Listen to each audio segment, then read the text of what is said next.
Thank you so much. I would like to thank the organizing committee for this such kind invitation and the opportunity to be here talking a little bit about the work that we carried out in EMBRAP instrumentation.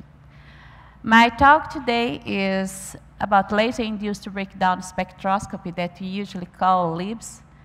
This technique is very interesting for many research areas, but today I will talk about the applications in agriculture and environment.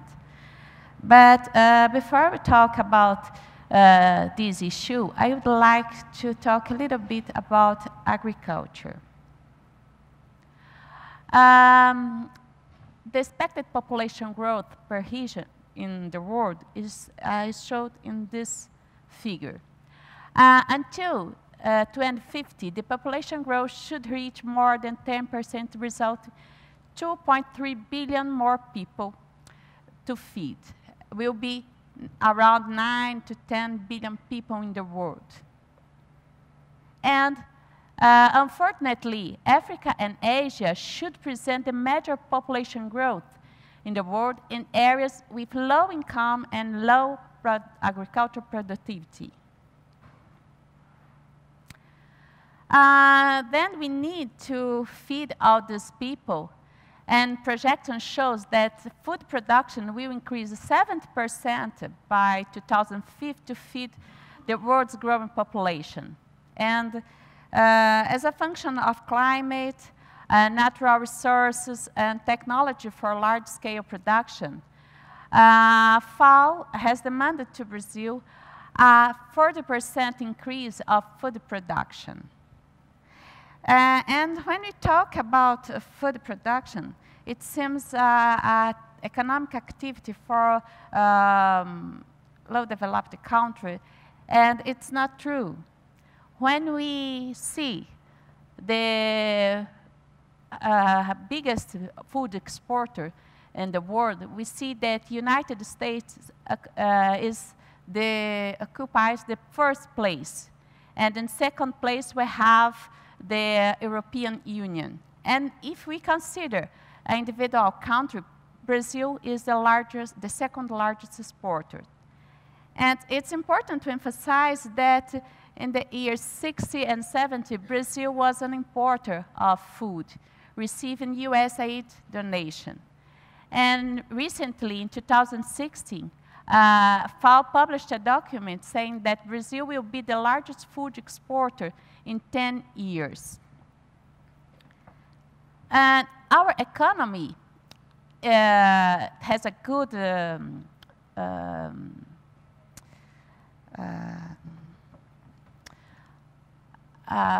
performance, and Brazil occupies the 90th position in the world when we compare the largest economies. And this good performance is mainly due to the agribusiness. So here in this figure, I show you some data about Brazilian economy, and it's possible to see that, oh, sorry.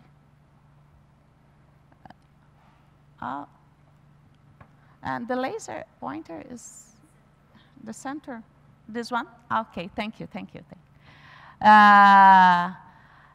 When we see the total exports, 36% comes from to agribusiness. And if you look, the GDP, 24% comes from only the agriculture. Agribusiness encompasses 37% of Brazilian jobs. And the agribusiness maintained the surplus of our Brazilian trade balance. If we're not for the agribusiness, we would have a deficit of about $56 billion in 2015. And behind of this good performance, we have a lot of technology, a lot of knowledge. And in this figure, I show you a graph with the evolution of production in the for grain and oil seeds. Oh, sorry. And here is the increase of production area. As you can see, the area is almost the same. But when we look the yield, we see that we have a very strong increasing of our yield. This is the application of technology and knowledge. And all this knowledge and technologies comes from the universities and research centers. And Brazilian Agricultural Research Corporation, that we call Embrapa, is the largest Brazilian institute of agricultural research. We are 42 units. We have 42 units spread out across the country. And around 2,500 researchers, and most of them with doctorate and postdoctorate in the universities in Brazil and abroad. In Embrapa, we have basically 3 kinds of research units.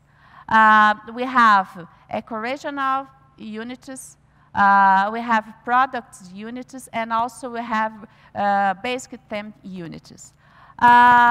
Eco-regional, they are dedicated to do research in our ecosystems. And we have the products units like Embrapa Coffee, Embrapa Fruticulture, Embrapa Rice and Bean, Soybean. And also we have basic theme units like informatics, instrumentation, and genetic resources. Embrapa also had made a big effort for internationalization. And Embrapa has a LIBS program with virtual labs abroad. And the LIBS program goals are generate new knowledge to develop innovative technologies for Brazilian agriculture, promote opportunities for international cooperation, constitute and consolidate multidisciplinary and multi-institutional networks, and monitor trends in the international scenario. Embrapa Instrumentation is a basic theme research unit, and is the unit that I come from. Embrapa Instrumentation is located here in São Carlos. Our headquarters is near here, around 200 meters from here. But we have also a field unit to test all the technologies that we develop here. One of the research areas that we have in the Embrapa Instrumentation is precision agriculture. But what is precision agriculture?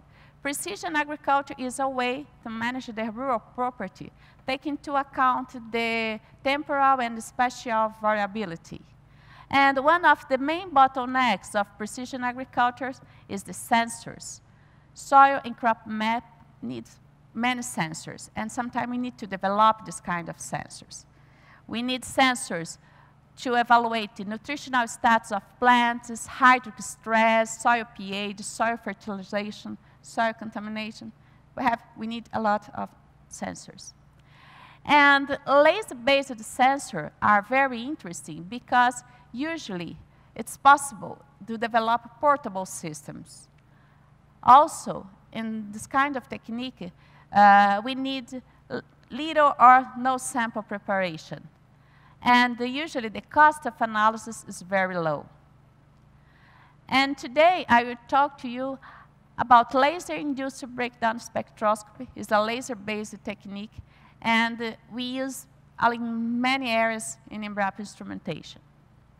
LIBS was born soon after the laser was invented.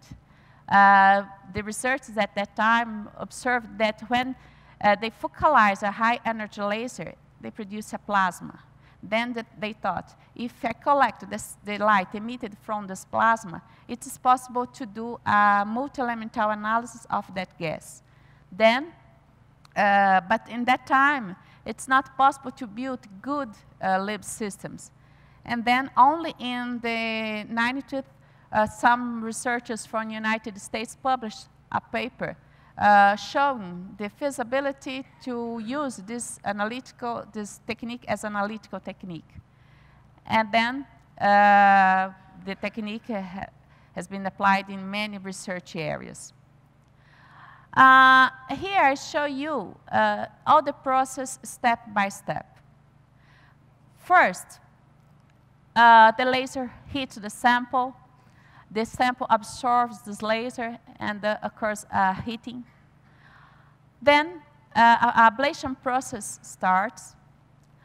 And if I have a nanosecond laser, the laser also interacts with this plasma, causing a heating. And then it's observed a spark, because we have a Bremsstrahlung inverse effect, and the electrons absorb this laser and hit the plasma. And the temperature increases, and we observe a spark. And in this time, we observe a continuous emission. A very white light is emitted. But after this process, the plasma starts a cooling process. And after some microseconds, it's possible to observe almost no emission of continuum, and we observe a discrete emission of ions and atoms. The cooling process continues, and occurs some recombination of atoms, and it's observed now the emission of atoms and molecules. And finally, the plasma disappears, and also only it's possible to see is the crater. Here I show you a timeline of LIBS process. Here we have a laser pulse to produce the ablation in the plasma. We have a heating of the plasma, and then the cooling process. As I said to you, at this time, it's not possible to observe the discrete lines, the emission of atomic and ionic lines. Then we need to wait a time that we call delay time. And then this is a good time to do the acquisition. And then we have a acquisition window. The experimental setup of LIBS is quite simple. We have a high energy laser. We focus this laser over the sample. And we collect the signal of this plasma using an optical system. Then I send this signal to an optical fiber and to a spectrometer. In many cases, the detection can be done using a CCD or an ICCD. We also need just an electronic system to control all the events, the laser pulse, to give a delay time, and then open the acquisition window. And also, I need a computer to control everything. Here, I show you a typical spectrum, and it's possible to identify the element based on the wavelength. But as any analytical technique, we have advantages and disadvantages. The measurement is fast and cheap, and it's very interesting for large-scale measurements and monitoring. I can use this technique for solid gases or liquid samples. It's possible to do a multi-elemental analysis. It's possible to measure all the elements in periodic table. We need little or no sample preparation. It's environmentally friendly. No chemical residues is produced using this technique. But also, we have significant matrix effects. We need to do a hard work in data treatment. And sometimes, in a conventional setup, the limit of detection of LIBS is not so good that technique that use digestion and liquid sample.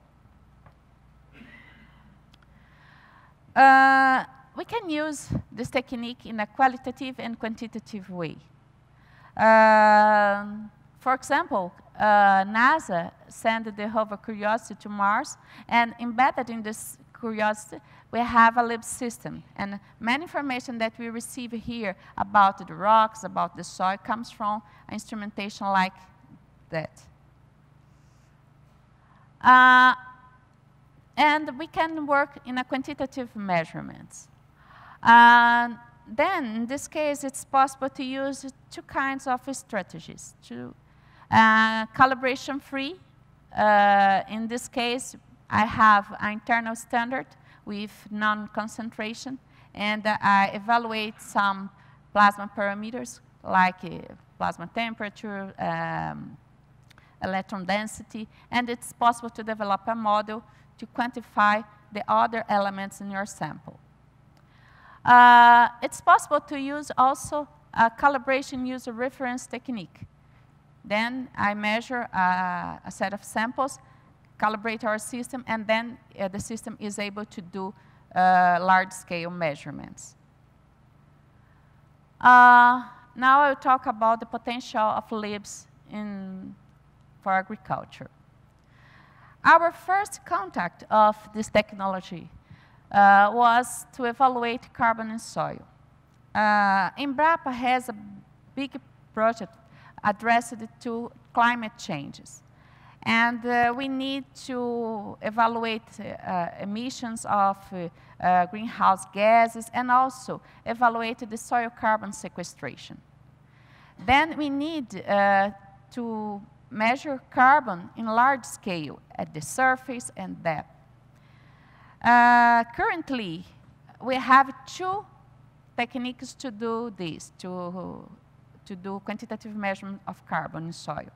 One is using a chemical reaction, but this one is very complicated because the chemical that we use in this reaction is very dangerous. In many parts of Brazil, it's forbidden to do this kind of analysis. And another way to evaluate the carbon in soil is using dry combustion. Dry combustion is a good technique. It's possible to measure carbon, but the cost of analysis is very high. And then it's not possible to apply for mapping. Then the government demanded to us the development of new technology, a new technique to evaluate carbon in soil. And then we start testing the laser-induced breakdown spectroscopy. In this case, we have a partnership with another unit of Embrapa, Southeast Livestock, and we collect samples in their experiments. We have 4 areas of pasture and 1 area with native forest. And with this set of samples, we have a big variability of carbon, the quantity of carbon in soil. As I said, we use as a reference technique the dry combustion. And here is the equipment, and we use around 10 milligrams of soil sample to measure. And our LIBS measurement, we did using a spectrometer manufactured by Ocean Optics, model LIBS 2500. The spectral range that we use in this system is 188 to 908 nanometers. The resolution is around 0.1 nanometers, depending on the spectral range. We use a laser manufactured by Quantel, model Big Sky Laser Ultra 50. The single pulse energy is around 50 millijoules. The pulse duration is 8 nanoseconds, and the delay time 3 microseconds. And here I show you a typical soil spectrum obtained with this LIBS system. Carbon is an important element, but it has no many lines to analyze. The main ones are at 193 nanometers and 247 nanometers. And if you consult the data bank of National Institute of Standard Technology, NIST, we see that this line has a very strong interference of iron. And in Brazil, our soils are very rich in iron. And it's very difficult to work with this line. It's not impossible, but it's difficult. Then we decide to use another one in 193 nanometers. But this line also is interfered by aluminum. But in this case, the interference is not so critical. And then we develop a method to treat this interference. And we published this method in this paper in Applied Optics in 2014. And it's interesting that after this publication, we made possible the application of LIBS for soil carbon quantification. And here I show you a validation curve, and the correlation coefficient is around 0.95, and the error around 20%. And this work, this publication received the VALCAP's National Award as the best master dissertation in 2015 on science and sustainability. And here, me and my student receiving the award in Brasilia. But after this work with carbon, we saw that using this technique, we have the information about nutrients and contaminants in soil at the same time.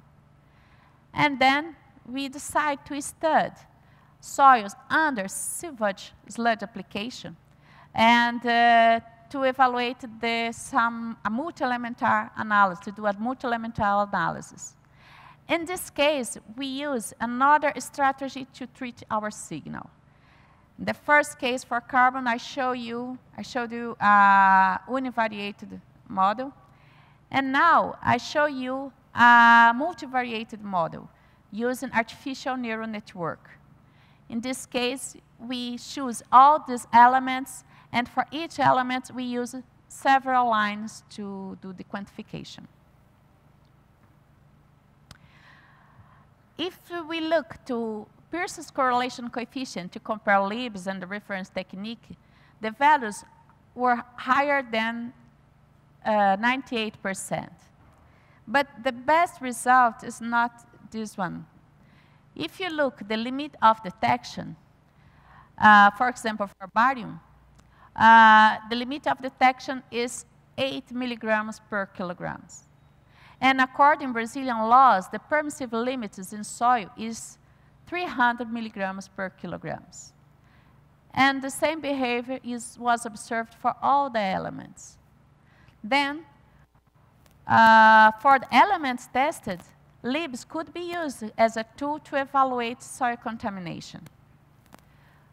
Now, I would like to show you another strategy when you need to increase the signal of the element that you would like to study.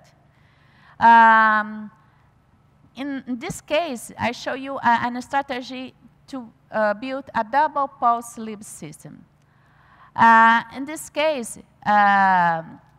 we produce the plasma, and in some microseconds, it's possible to heat the plasma and increase the signal. In this publication, we optimize the key parameters such as excitation, wavelength, delay time, interpulse delay, laser fluence in a collinear geometry to evaluate the performance of the system. Here is the timeline of our experiment, and then we need to control the interpulse delay. Our system we use in a collinear, the collinear geometry, but it's possible to use also in a orthogonal geometry. Here I have a photo showing our experimental setup in in-breath instrumentation. Here is the new Miyagi laser emitting in 532 nanometers. Here, our new Dimiag laser emitted in infrared region. Also, you have our system to control the delay time and interpulse delay. In this case, we use an ICCD to detect our signal. We use this spectrometer produced by Ariel, it's a butterfly spectrometer. The resolution of this system is around 100 times better than that one, another spectrometer that I showed you from the Ocean Optics, manufactured by Ocean Optics. Here is the sample holder. And here I show you a typical soil spectrum in the UV region that we collect using that system, using first pulse at 532 nanometer and the second pulse in 1064 nanometers. In this case, it's possible to see when we change the interpulse delay, we observe a very nice increasing of the signal. In the best condition, the signal increase around 5 times. Then make possible sometimes the models to quantify elements with very low concentration. Here I would like to show you another application, but now in an environmental application. We have a paper about the analysis of mercury in landfill leachate using double pulse LIBS system. It's interesting to emphasize that mercury, when you use a traditional technique to evaluate it in our organic metrics, you need to digest the material. Sometimes we lost part of the concentration of mercury, and the measurement is not precise. Then it's important to develop new methods without digestion to evaluate the mercury in organic metrics. In this paper, we develop a method, and here is the validation curve, and the limit of detection that we obtained with our method is 76 milligrams per kilogram. It was very interesting because after 1 month that we published this paper, we received a letter from Optical Society of America congratulated us because the potential audience reached could be at least 3.5 million worldwide. And the group, the team was very proud with this contribution for our environmental application of LIBS. And look, performing elemental analysis simultaneously with sample without chemical treatment is awesome. The technique, for me, it's very interesting to do this. But this very innovative idea can change the current structure of a laboratory of soil analysis. However, information from LIBS spectra is so rich that other assessments of soil properties can also be made. And I will give you an example of this complex parameter that we can evaluate using LIBS. For example, in Embrapa, we use LIBS for evaluate soil texture. Soil texture is a physical property of soil. If we remove the organic part of soil, the mineral part, we have different size particle. Clay is considered particles smaller than 0.002 millimeters. Silt is in this range, and sand in this range. Then texture is a parameter related to size particle of a mineral part of soil. And probably you were wondering, is it possible to use LIBS, a technical that measure the elemental composition of sample to evaluate this physical parameter? And the answer is yes, but how is it possible? This is another way to use the LIBS instrumentation. If I measure only the clay, we observe a very typical chemical profile.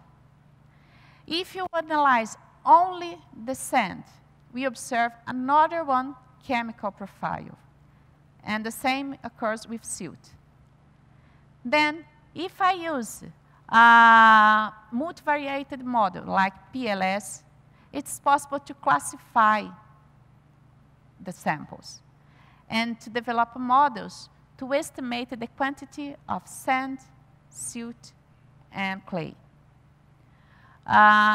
Here I show you two models for quantification of soil texture using PLS and artificial neural network.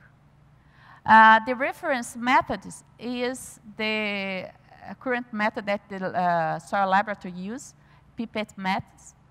And it's important to emphasize that pipette methods takes around 5 days for a result. And in this case, using the methods using LIBS, the quantification takes a few seconds. It's very quick.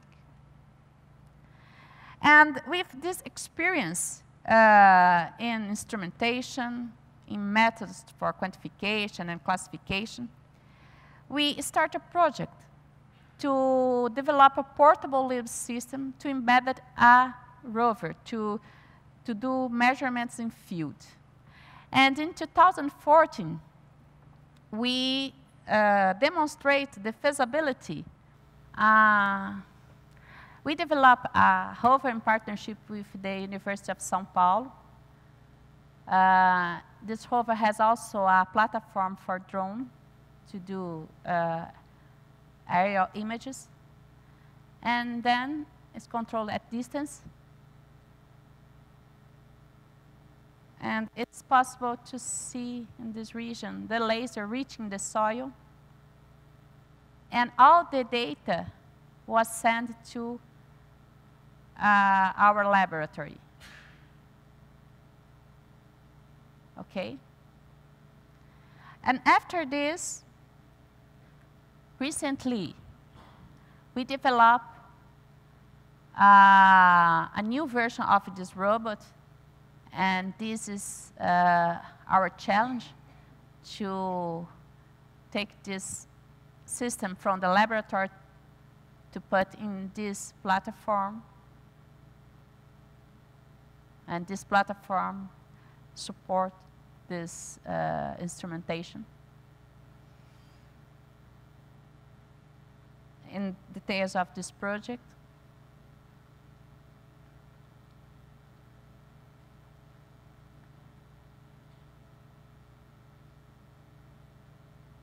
some tests in the laboratory.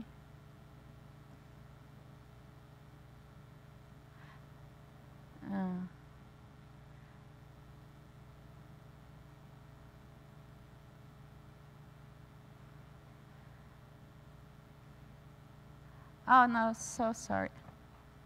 Okay. There's a part of my move. There's a part that I show the LIBS working. But OK, the LIBS is in this region. And now you are testing the system in the field area. Innovative ideas need to be tested at research centers and university. However, innovation occurs at companies and in the productive sector. We need to transfer all this knowledge for companies, and this company go to the productive sector and generate money, generate development. In 2015, after that demonstration, field demonstration, our laboratory started a cooperation initiative with a startup called AgroRobotica to develop a LIBS system for large-scale measurements. The idea is produce maps of carbon, pH, and texture. The first version is calibrated for these 3 parameters in large scale. It's a very innovative system. And all this information will send with agronomic recommendations to the producer using a cell phone app. And the system was launched in the big Brazilian fair called AgriShow. Here, our team, Ida was my student, and now she is the coordinator of scientific area of the company. Here is the owner of the company, and here some students that now are employees of the company. And during this big fair, we received authorities, ministries, and it was a very nice moment. Here I would like to thank the support of all these institutions, our research group in Embrapa Instrumentation, and thank you, and I'm available. Feel free to ask questions.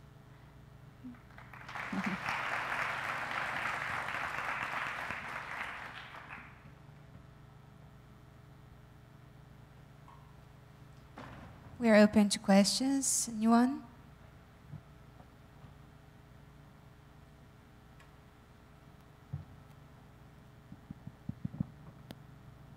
Thank you for this very interesting talk. I was just curious about, you mentioned that you use the algorithm to quantify components, right? Yes. What was the resolution that was achieved by the calculation that came from these algorithms? Sorry, I didn't understand. You said you're Yes. quantifying components, right? Yes. What was the resolution of the measurements?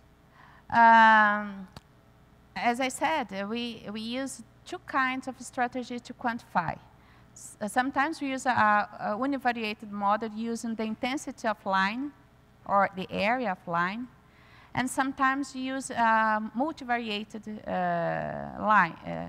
model with several lines to build a model and then quantify the element in the sample. Usually the quantity of element in the plasma keeps the same stoichiometric relation that we have in the sample. For this reason, it's possible to do this kind of model. All right. Thank you.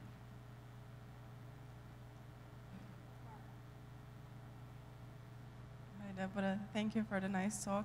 I'm interested, I'm just a curiosity, why you changed the distance of the LIBS system from the first rover to the second?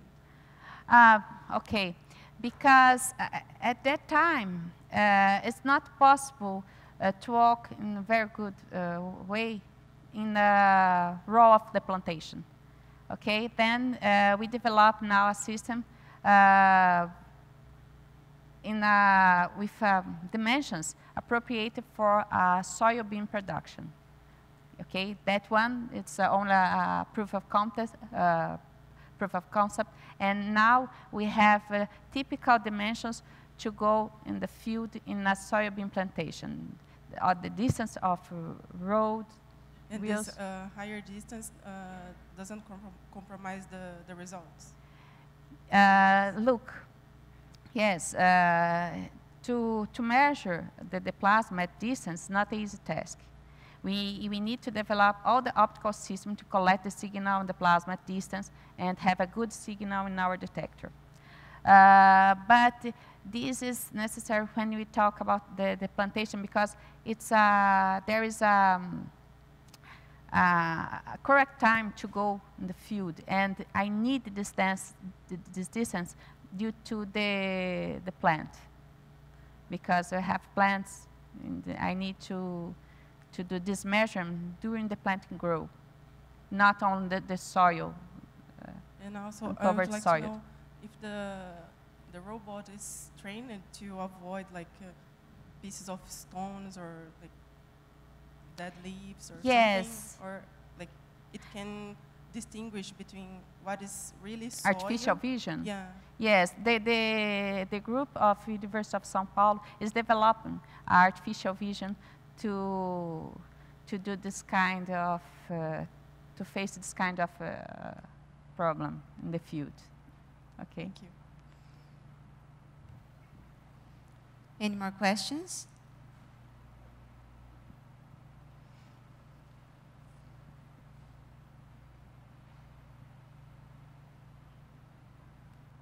Thanks for your nice presentation. So my question is, what is the difference between the LIBS spectroscopy and the X-ray photoelectron spectroscopy? Is there any difference? Yes, yes. Like I said, LIBS, we produce a plasma, and we observe the light emitted from the atoms and ions in this plasma. In another case, we don't produce plasma in X-ray, but the result is almost the same. It's an elemental analysis, but it's interesting that it's not possible to use X-ray fluorescence for low atoms, light atoms, like carbon or hydrogen. It doesn't work well. For this reason, LIBS is more interesting because it's possible to do for all the elements in periodic table. There is no limitation. Thanks. So, thank you all. Before you leave, Professor Hickson would like to give a message for you. Yeah, so, well, thanks again for the talk. Okay.